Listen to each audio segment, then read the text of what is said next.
Hello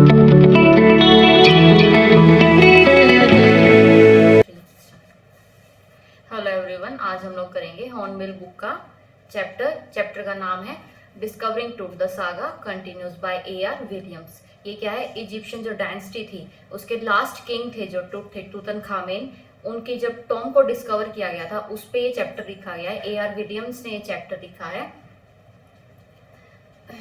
now टूट क्या है, उनके डिफरेंट नाम हैं जो हम लोग यूज करते हैं, तूतनखामेन, तूतनखातेन और टूट। ये क्या है, उनके बहुत अलग अलग तरह के नाम हैं जो हम लोग अभी तक यूज करते आए हैं या यूज कर रहे हैं। उनका जो बर्थ था वो कब हुआ था, 1341 BC and he died in 1321 BC। वो क्या थे, वो किंग थे। वो बहुत ही छोटी एज में जो है वो किंग बन गए थे। वो सिर्फ 11 साल की उम्र में किंग बने थे। उन्होंने 9 साल रूल किया था। उनका जो रूलिंग पीरियड था वो कितना था, 9 साल। और वो 9 साल के बाद अनएक्सपेक्टेडली उनकी डेथ हो गई थी। इसीलिए क्या है, ये बहुत ही बड़ी मिस्ट्री है सबके लिए। और इसीलिए हम इस चैप्टर के थ्रू इस चैप्टर के थ्रू जो विलियम्स है वो क्या है, पूरी जो स्टोरी है उनकी जो टॉम हमें मिली थी, उसमें जो हमें उनकी मम्मी मिली थी, हमने उससे किस तरह की रिसर्च की, हमें उनके बारे में क्या पता चला, वो सब क्या है उन्होंने इस चैप्टर में बताया है।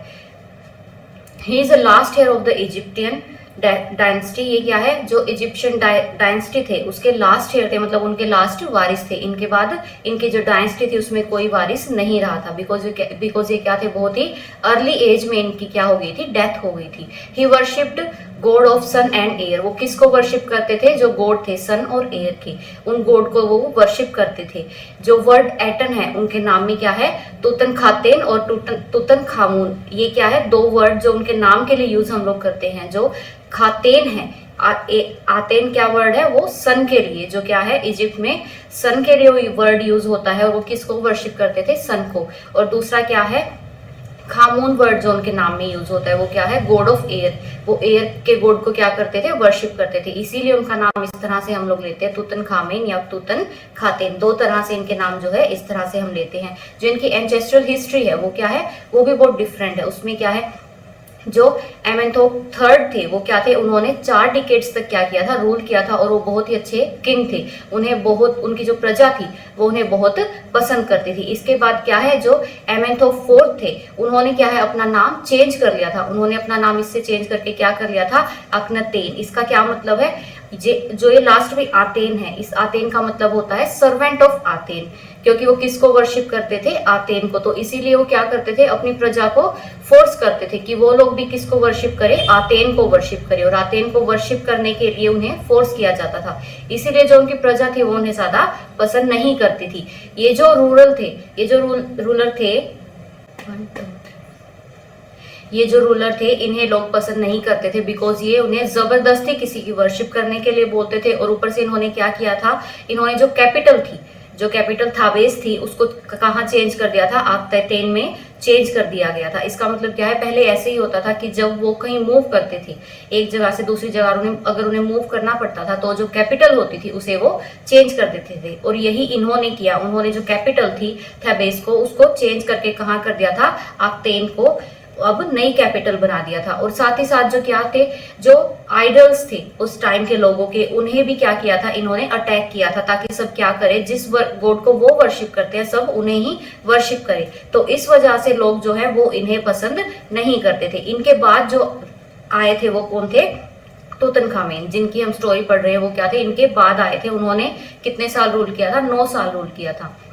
After him, Tut became the king and he restored all his wrongdoings and people love him as their king and he is famously known as a living image of Aman।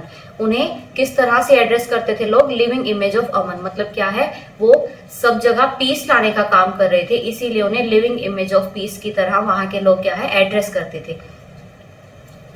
अब 4 अप्रैल 1922 को जो Tom है वो किसने discover की थी, Howard quarter ने वो जो टॉम है टूट की, उसको क्या किया था, डिस्कवर किया था। जब उन्होंने उसको डिस्कवर किया था तो उस टाइम पे क्या है, बहुत अलग अलग तरह की डिस्कवरीज उसके बाद होती रही हैं। और ये क्या है, जो टूट की जो मम्मी है वो क्या है, सबसे पहली ऐसी मम्मी थी जिसपे क्या किया गया, सिटी स्कैन किया गया।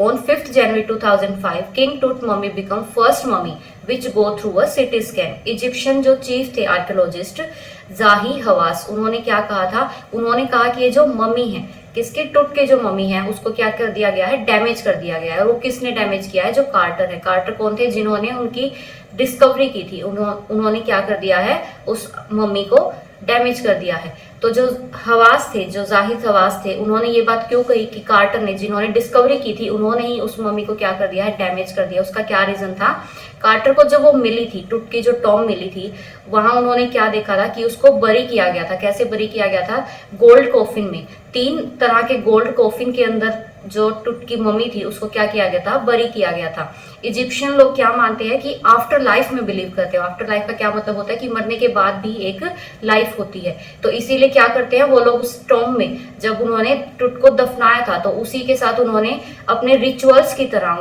वो जो रिचुअल्स बिलीफ वो रखते हैं उसकी तरह उन्होंने क्या किया था, बहुत सी ज्वेलरीज थे, कार्टन्स थे, बहुत से क्या थे, बॉक्सेस थे। उन्होंने जो लेविशिंग चीजें थी वो क्या थी, टुट की टॉम में उनके साथ रखी थी। बिकॉज उनका बिलीफ था कि आफ्टर लाइफ में उनके जो किंग हैं उन्हें क्या रहे, आसानी रहे जिंदगी जीने के लिए। तो इसलिए इतनी सारी चीजें उन्होंने क्या की थी, टुट के साथ बरी की थी। तो जब क्या है, कार्टर को वो टॉम मिलती है तो वो क्या है, 3 गोल्ड कॉफिन्स थे जिसमें अलग अलग लेयर्स थी और अलग अलग लेयर्स के हिसाब से उसमें क्या थी, बहुत सारी चीजें थी।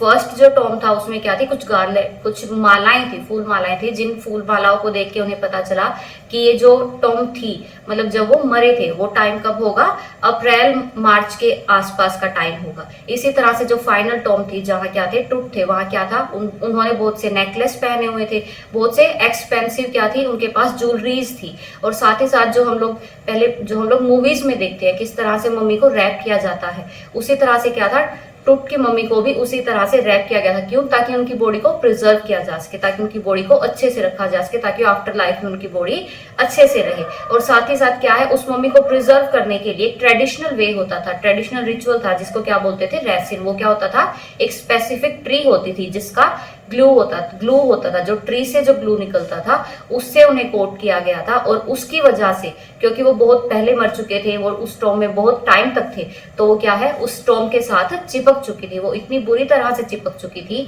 कि जो उनकी मम्मी थी उसको उस कॉफिन से अलग करना कार्टर के लिए क्या था, बहुत ज्यादा मुश्किल था। और उसको बाहर निकालना कार्टर के लिए बहुत जरूरी था, क्योंकि अगर थीव्स क्या है, उनको जो उनके साथ आर्टिकल्स रखे थे, जो एक्सपेंसिव ज्वेलरीज थी, उन्हें अगर चुराने की कोशिश करते हैं तो वो ये नहीं ध्यान देंगे कि जो क्या है, मम्मी है, उसको कोई नुकसान पहुंचेगा या नहीं। वो क्या करेंगे, उसको चुरा लेंगे और मम्मी को क्या है, नुकसान पहुंच जाएगा। तो इसीलिए कार्टर ने क्या किया, उन्होंने बहुत ट्राई की ताकि वो कॉफिन से उस मम्मी को निकाल सके, but just because of resin वो उसको निकाल नहीं पा रहे थे, क्योंकि उसकी पकड़ बहुत मजबूत हो गई थी। तो फाइनली उन्होंने क्या किया, उन्होंने बहुत ही ज्यादा फर्न हाइट पे उस टॉम को गर्म करने की भी कोशिश की, उस कॉफिन को गर्म करने की कोशिश की, ताकि वो क्या है, वो निकाल सके उस मम्मी को। लेकिन सब क्या है, फेल हो गया था। तब फाइनली कार्टर ने क्या डिसाइड किया, कार्टर और उनकी टीम ने डिसाइड किया कि एक एक पार्ट जो है उनको हम लोग क्या करेंगे, कट करके अलग अलग निकालेंगे। तो उन्होंने ऐसे ही क्या किया, सब पार्ट्स को कट करके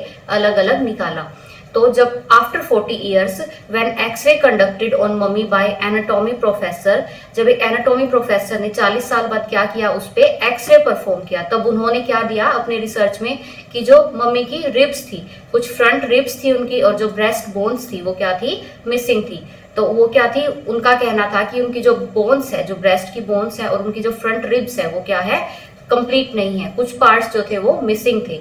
तो इसीलिए क्या है, डॉक्टर जाही हवास क्या बोल रहे हैं कि वो जो मिसिंग पार्ट्स है वो कहाँ, वो कैसे गुम हुए और किस तरह से उस मम्मी को काट के उस टॉम से, उस कॉफिन से निकाला गया, वो किसकी गलती है, कार्टर की। इसीलिए वो क्या बोलते हैं कि जो कार्टर है उन्होंने क्या किया, मम्मी को हार्म किया। बट जबकि जो कार्टर है, कार्टर के हिसाब से उस मम्मी को वहां से निकालना क्या था, बहुत जरूरी था, जो कि निकालने की कोशिश उन्होंने हर तरह से की थी, बट वो नहीं निकाल पाए थे। तो उस प्रोसेस में क्या है, जो उनकी फ्रंट रिब्स थी और जो ब्रेस्ट बोन्स थी, वो जब क्या एनाटॉमी प्रोफेसर ने उसके बारे में क्या बताया कि वो गुम।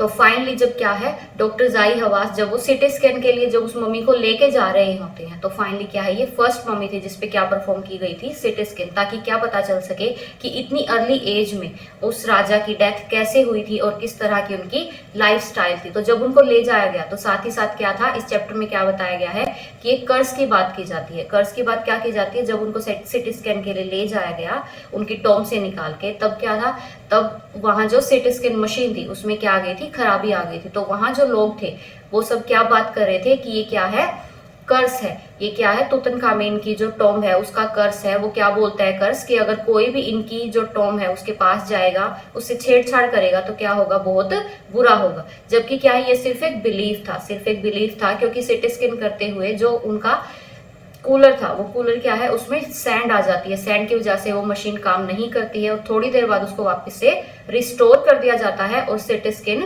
कंप्लीट किया जाता है। 3 घंटे का सिटी स्कैन किया जाता है और उसके बाद जो उनकी पूरी टीम होती है वहां मौजूद, वो क्या ट्राई करती है कि ये क्या इमेज बना सके, एक वर्चुअल इमेज बना सके उनके फेस स्ट्रक्चर से कि वो किस तरह के दिखते थे। इस तरह की प्रोसेसेस वो उस सिटी स्कैन के साथ करते हैं कि फाइनली वो ये पता लगा सके कि किस तरह का उनका फेस स्ट्रक्चर था, जो तुतनखामेन थे वो किस तरह के दिखते थे।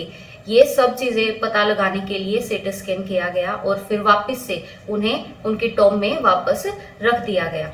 ये चैप्टर किस लिए है, ये इसीलिए है, विलियम्स इसीलिए बोलते हैं कि ये जो उनके इजिप्शियन डायनेस्टी थी उसके लास्ट किंग थे, जो बहुत ही अर्ली एज में क्या बने थे, किंग बने थे और जिसको लोग बहुत पसंद करते थे। लेकिन क्या है, अनएक्सपेक्टेड डेथ होती है उनकी, विद इन 9 ईयर्स ऑफ उनके एम्पायर में क्या हो जाती है, उनकी डेथ हो जाती है। तो हम क्या कर रहे हैं अब इस चैप्टर के थ्रू, विलियम्स यही बता रहे हैं कि किस तरह से हम क्या ट्राई कर रहे हैं, ये पता करने की कि उनका उस टाइम का लाइफस्टाइल कैसा था, उनका कल्चर कैसा था और उनकी जो डेथ है वो किस तरह से हुई। तो इस सब पे ये चैप्टर कंप्लीट है। जो तुतनखामेन चैप्टर थोड़ा बोरिंग है, बट क्या है, इसमें इस तरह से बताया गया है कि उनकी जो टॉम की हिस्ट्री है या जो उनकी जो लाइफ स्टाइल थी वो किस तरह से थी, ये सब किसने बताया है, विलियम्स ने।